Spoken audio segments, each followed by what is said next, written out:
I'm going to talk about the 3 pillars of branding and the ways that you can set up your business with those pillars in place that will really help you draw your ideal client and ultimately make more revenue so that you have the freedom to live out those big dreams that you have for your business. I believe that branding can really be a pivotal part for women service providers that are looking to grow and looking to serve more people in a scalable way that brings them more freedom. If you don't know who I am, my name is Allie, and I work with women service providers to help them create effective and beautiful brands and websites. I'm really big on things not just being beautiful though, but also being effective. So we want your website and your brand really to draw people in, help them know what the next step is, be thoughtful and strategic. And so that's kind of what I'm all about is that strategy piece of bringing that into your website design and into your brand.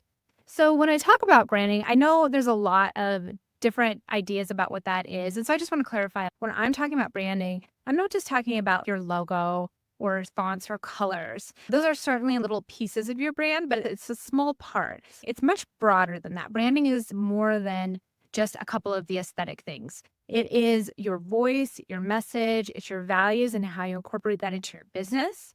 It's what you promise your potential customer when they sign up with you, what they're going to get. It provides mental associations for people. Like they're like, okay, I understand that this person does XYZ because you're connecting the dots for them. It really is all about creating an experience for someone. People nowadays, they want just more than a service. They want the experience. They want to feel something through it. We're emotional human beings. We all read a lot of reviews whenever we buy something, right? And a lot of times you'll find you'll be reading this review and you're like, okay, that person is talking about the shipping or how the box came. And that has nothing to do with the actual product that they purchased, but it's about the experience. There was something negative in the experience that they had, and it might be completely irrelevant to how the product actually works, but it still made an impression on them. That can work in the positive too. If you provide a seamless experience in the way that you give a service, that is going to leave an impression on your ideal client. I like to think of a business a little bit like a car, right? Your engine is the nuts and bolts of what you do, the service that you provide, the transformation, that kind of thing. And marketing is the gas. It helps you go faster to where you're trying to go.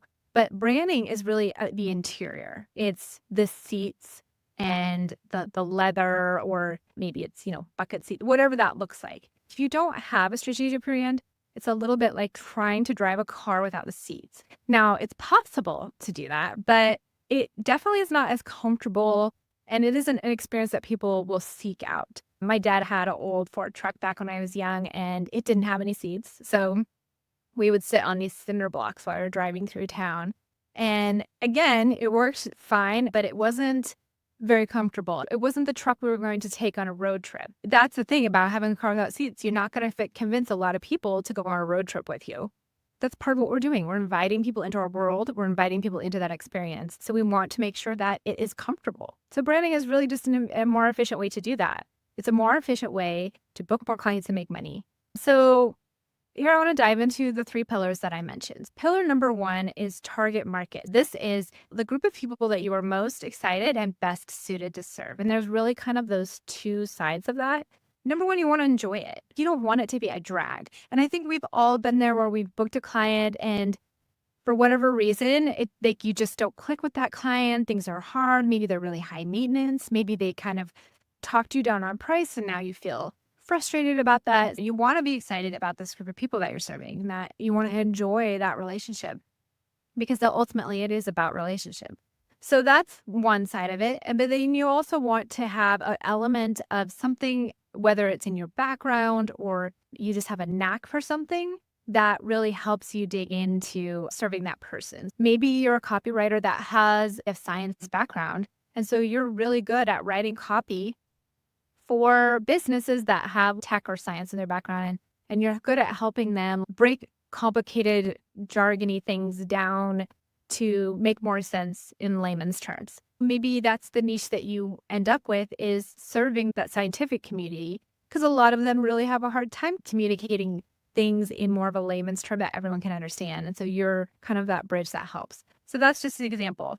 That's the beauty of a target market, is when you really know, when you're dialed in on who that person is, and when you understand them, you're able to speak in a way that resonates with them. They walk away feeling like, wow, this person is in my head. This is exactly what I need. And then you're not convincing someone to buy from you or to book with you.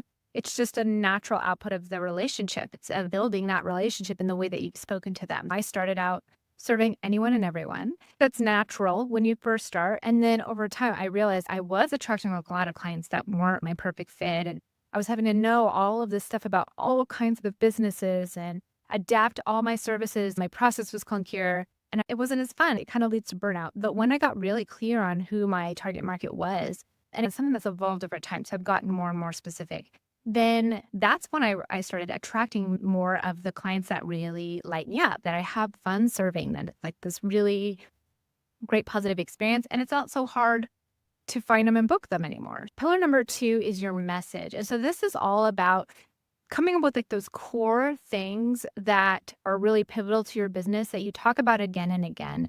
And you can talk about them in a variety of different ways, but you have the core things there. And so this can be stuff like, what are your values and your mission? Those things that are important to you about the way you do what you do. What's unique about you? Any industry that we're talking about, there's going to be a million other people who do what you do. And so what are the things that are a little different about you that kind of make you stand out and will speak to that target market? What's your story? You can weave that in. What do you want people to understand about what you do? I know for me, when I talk about branding, I talk a lot about how important it is in making you stand out and make your target market be able to distinguish who you are. And so I talk a lot about what those things that I need people to understand before they can buy in and want to invest in a brand, right? What transformation do you provide? And this is a big one. People want to know what's in it for me. When they're going to buy something, they want to know that when they invest, that they're going to get something in return, that you're going to solve this problem that they have, this pain point, whatever that is. So that's something that you need to be very clear about as far as that transformation, and not just superficially. I think it's easy to be like, oh yeah, I'm going to help you do X, Y, and Z, but like, what's the outcome of that? And thinking through that and making sure that's part of your message.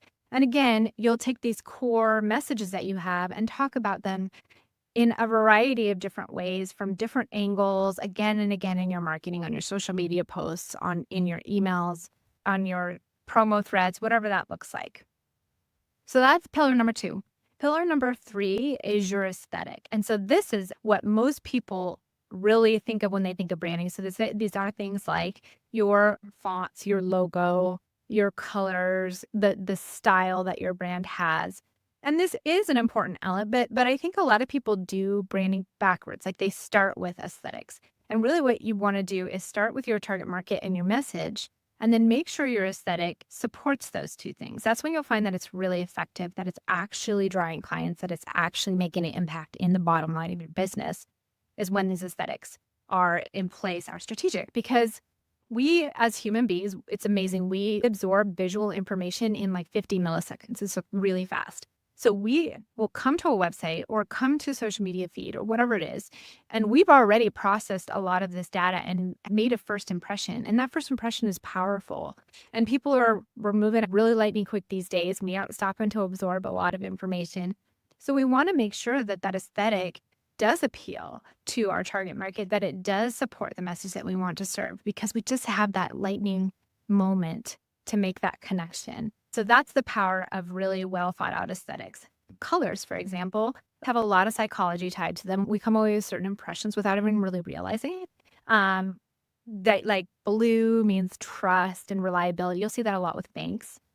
We see fast food restaurants use red and yellow, called the ketchup and mustard theory, because red is like exciting and energetic and passionate, and yellow is bright. It stands out in daytime. So a lot of fast food restaurants use those colors in their branding because that's tied with that psychology. So we want to make sure we're thinking through our psychology and that it's something that have given a little thought to when we're choosing our colors. I think the temptation a lot of times is like, I'll just pick my favorite ones, the ones I've always liked.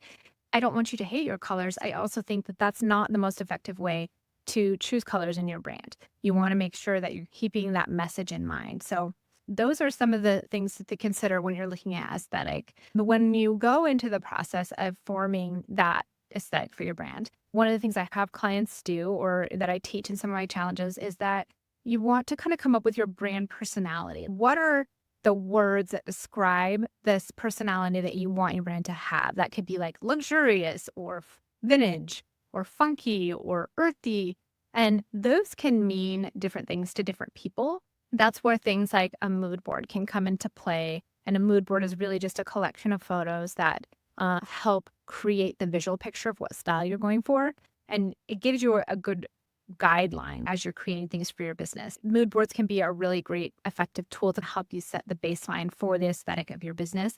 And then you can build from there. I do a lot with branding projects as far as aesthetics goes. I have some packages where I help clients first think through the strategy of branding. And then we dive into aesthetic things like colors and fonts and logo. If that's anything you need help with, feel free to reach out, put branding in the comments, and I can connect with you on what that might look like for your business.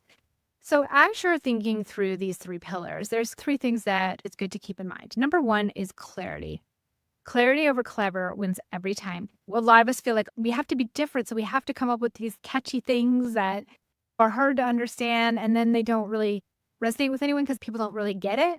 So you always want to put clarity first, whether that's in who you're speaking to. Don't call yourself something fancy that no one knows what that means. Don't call out a group of people that don't identify themselves that way. You want to use words that your target market is using. And then as you're speaking your message, you want to be clear and direct, and don't try to get in the weeds on this kind of thing. So clarity is really, really important. It's probably the biggest thing. And then you want to make conscious decisions. So that's the second C, being conscious about your choices, making sure there's a reason that you're choosing these things, whatever pillar in your branding you're addressing.